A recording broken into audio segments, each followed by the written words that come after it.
standing outside of Gall's house. Everything you see around us is owned by his family, and it's been so for generations. We're the first ever journalists to be here, and I'm quite honored, but I'm actually feeling quite scared.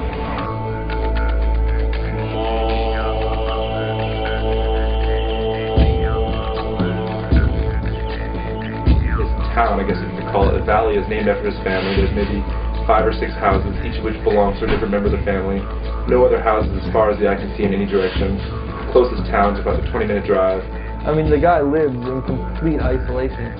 No telephone, no nothing. I mean, I had to walk. His brother was the only one who had plumbing in the house, and his brother lived about a mile up the road. So every time I needed to take a shit or anything, I had to walk literally in ankle-high mud, because it had been raining for 72 days straight.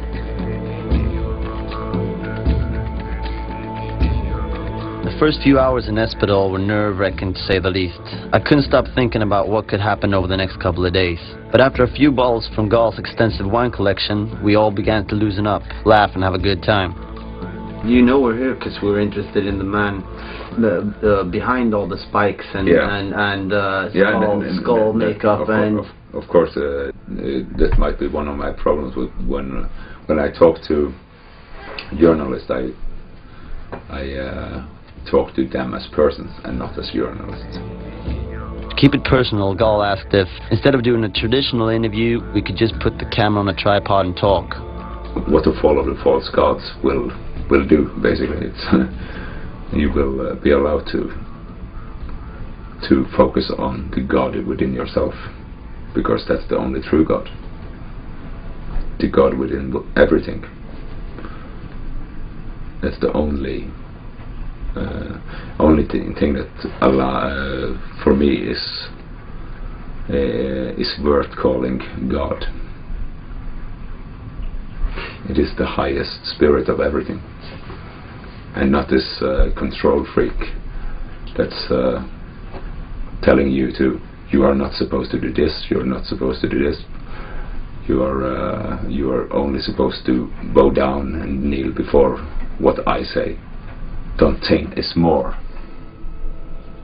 than anything else. It's God is within man. God is within nature, and nature will always grow.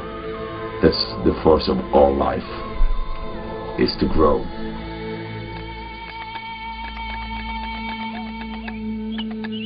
He personally took us all aside and critiqued us on what he thinks we could change about our lives and shit. And it's like he met us a day before, you know what I mean? And the thing that was blowing all of our minds, and we all got together the next day and had these little huddles when he wasn't around to talk about it, was how right on he was. I think everyone was just speaking very freely, and of course the wine was flowing, and I think we all saw a special side to Gall, and I can't really put that in so many. I can't give him a quote that'll sum that up exactly. There are many sides to him. I think there's many sides to every human being.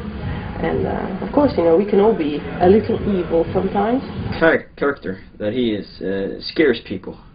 How direct he is about what he believes in. One single word me and Gall never will forget, and that's honest. The word honest. This guy that has a reputation of being a badass and a Satanist and all sorts of other things, the rednecks out there want to challenge him or fuck with him, just like it would be in the States growing up if you were one of these kind of guys.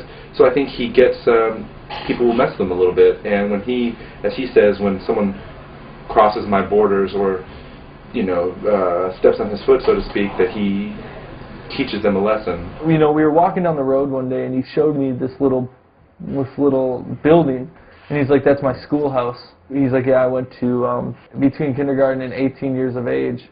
I went to school there, and it was just me and one other kid."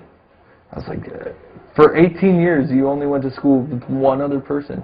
And he's like, "Yeah, and that kid lived 45 minutes away.